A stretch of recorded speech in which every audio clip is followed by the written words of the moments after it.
हाँ, न्यूज़ 18 के व्यूअर को जूले और नमस्कार। मैं इस वक्त अनशन के स्थान से बोल रहा हूँ। तो आज अनशन 12वां दिन चल रहा है और आपको बता दूँ कि कल एमएचए की तरफ से टॉक के लिए भी डेट निकल गया। तो आज भी काफ़ी जो यहाँ पर विज़िट करने वाले काफ़ी आए, जो दिन भर बैठ के फिर शाम को चले जाते हैं और रात में 10-15 लोग रात में भी बैठते हैं। तो हमारे साथ जो एपेक्स के यूथ के कोऑर्डिनेटर जिगमित पालजोर साहब है। जिगमित साहब, ये जो अनशन है अभी भी जारी है, लेकिन एमएचए की तरफ से टॉक के लिए तो डेट निकल गया है, क्या कहेंगे?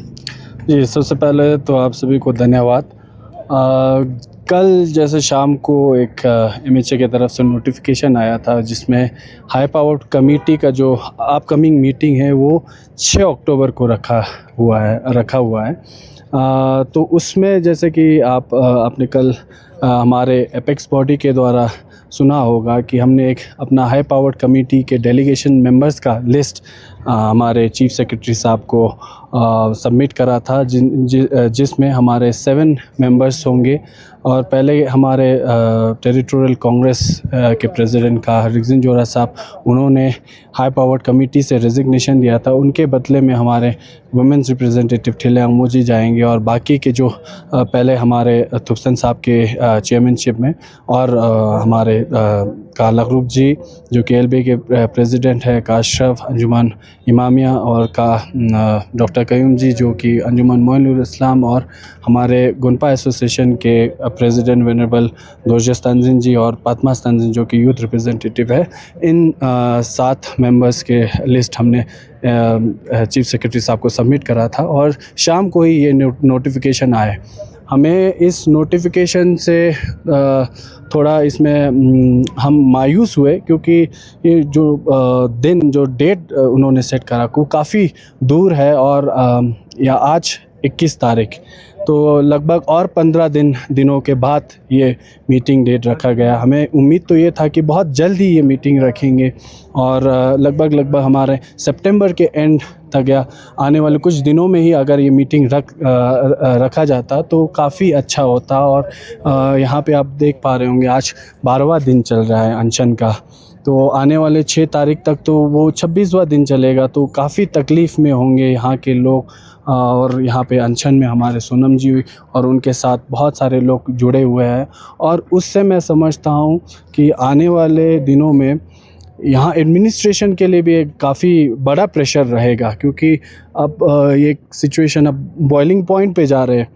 आने वाले दिनों में अगर यहाँ कुछ हो जाता है, कुछ अनफॉर्चुनेट इंसिडेंट हो जाता है, तो मैं तो सीधा उसका जिम्मेवारी एडमिनिस्ट्रेशन और एमएचए पे देना चाहूँगा। क्योंकि जब आपके हाथों में मीटिंग का डेट आगे करने का मतलब आगे करने की पॉसिबिलिटीज़ आपके पास था, तो वो चीज़ आपने गंवाया। और हम अभी भी आपसे ये रिक्वेस्ट करना चाहेंगे, जितना हो सके मीटिंग के डेट को थोड़ा आगे करना चाहिए और लोगों का तकलीफ़ थोड़ा दूर करना चाहिए। मैं तो ये समझता हूँ। हाँ, कल आपने देखा होगा जो रूलिंग बीजेपी पार्टी ने एक प्रेस कॉन्फ्रेंस करके उन्होंने अपील किया है कि सोनम वांगचुक जी से अनशन हटाए, क्योंकि टॉक का डेट निकल चुका है और टॉक और अनशन दोनों एक साथ कैसे चलेंगे, ये उनका कहना है। नहीं, उन्होंने तो सोनम जी ने तो पहले से ही अपना अनशन 35 दिनों का वो अनाउंस कर चुका है।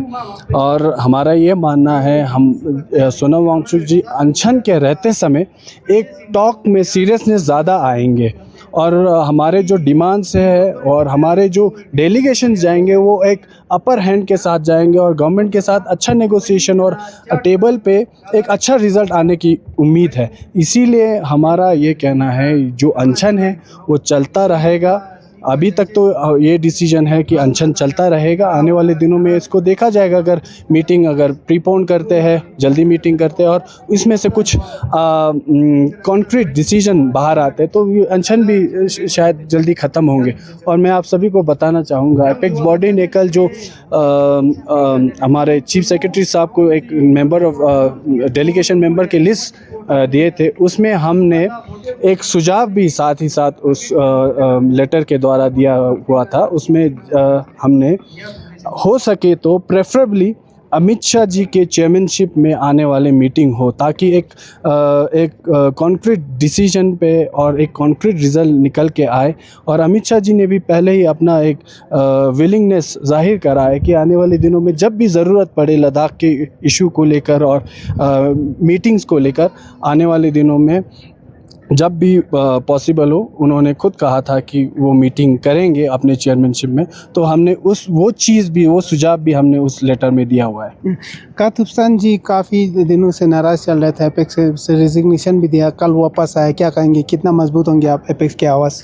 बिल्कुल, नो डाउट हमारे कातुस्तान जी हमारे जाने माने नेता, सबसे महत्वपूर्ण नेता है और एपेक्स बॉडी का भी फाउंडर है कातुस्तान जी, और उनके बिना पे एपेक्स बॉडी थोड़ा कमज़ोर हो जाता है।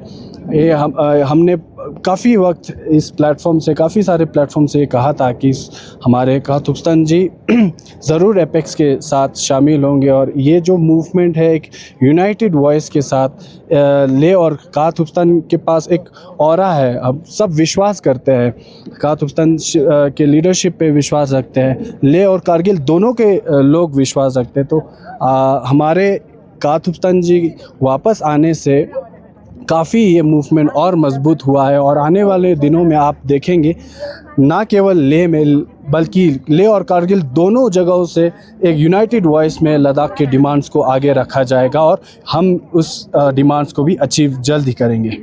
आखिर में जो ये एपेक्स का प्लेटफॉर्म है, ये रूलिंग का एलिगेशन लगता रहा है कि ये प्लेटफॉर्म मिस यूज़ हो रहा है, क्योंकि जो भी स्पीकर बोलते हैं एक सर्टन पार्टी के खिलाफ बोलते हैं। तो आप एज अ ऑर्गेनाइजर कैसे इंश्योर करते हैं कि कोई यहाँ से पॉलिटिकल स्पीच ना जाए, किसी एक पार्टी के खिलाफ ज़्यादा आवाज़ ना उठाए? उनका ये कहना है, क्या कहेंगे? नहीं, मैं तो नहीं समझता हूँ कि यहाँ से एक पर्सनलाइज तौर पे या एक प्लान के तौर पे कोई टारगेट किया जा रहा है यहाँ से, इस प्लेटफॉर्म से, और ना कि कोई पार्टी को या ना कोई इंडिविजुअल को। और यहाँ हम अगर कह रहे हैं तो अपने डिमांड्स को आगे रख रहे हैं, अपने डिमांड्स को लोगों के सामने रख रहे हैं, अपने डिमांड्स के लिए ही यहाँ पे बातें चल रही हैं, और डिमांड्स हम आप ही रूलिंग पार्टी से ही करेंगे। और मैं समझता हूँ रूलिंग पार्टी ने ही ये डिमांड्स पहले रखा था, इन डिमांड्स की प्रॉमिसेस किए थे। आज हम अगर कुछ बातें यहाँ पे आप हमारे डिमांड्स को लेकर रख रहे हैं या आपको याद दिला रहे हैं, तो वो आपको एक कंस्ट्रक्टिव क्रिटिसिज्म के तौर पे लेना चाहिए, ना कि एक पर्सनलाइज और टारगेटेड वे में लेना चाहिए। और आने वाले दिनों में किसी का भी सरकार आ सकता है, अगर आने वाले दिनों में कांग्रेस की सरकार आए तो हम कांग्रेस से भी इसी ढंग से, इसी ज़ोरों शोरों से हम अपने डिमांड्स को रखेंगे। और मैं समझता हूँ कि आप लोगों को भी इस मुहिम के साथ आना चाहिए। बहुत वक्त ये कहते हैं कि यहाँ पे एक पॉलिटिकल वे में यहाँ एक मूवमेंट चलता है। मैं तो ये कहना चाहूँगा, एपेक्स बॉडी एक एपॉलिटिकल बॉडी है। इसमें पहले बीजेपी भी साथ में थे, कांग्रेस भी साथ में थे, बीच में कहीं कुछ रीज़न से बीजेपी एपेक्स बॉडी से निकल गए, मगर जब तक बीजेपी भी एपेक्स बॉडी के साथ या कांग्रेस भी एपेक्स बॉडी और जितने भी तमाम पॉलिटिकल पार्टीज़ हैं, वो सब उनको सबको आना चाहिए। और उसके बाद कोई भी एक पार्टी विशेष या कोई एक प्लेटफॉर्म नहीं बनेगा। इसलिए आपका भी पार्टिसिपेशन बहुत इम्पोर्टेंट है। लद्दाख के डिमांड के लिए यहाँ पे लोग खड़े हैं। सोनम वांगचुक जी और बाकी तमाम 15 लोग यहाँ पे पिछले 12 दिनों से यहाँ पे अनशन पे है। आपको भी यहाँ पे आकर उनके साथ सपोर्ट और उनका हौसला अफजाई और मनोबल बढ़ाना चाहिए। मैं तो आप सभी से यही विनती करना चाहूँगा। बहुत बहुत धन्यवाद सर। तो ये थे जो एपेक्स की ऑर्गेनाइजिंग के जो कोऑर्डिनेटर जिगमेत पाल, जिन्होंने विस्तार से बताया किस तरह से अनशन है आज 12वां दिन चल रहा है। मैं मुरब संजन, नेटवर्क 18 के लिए लेसे।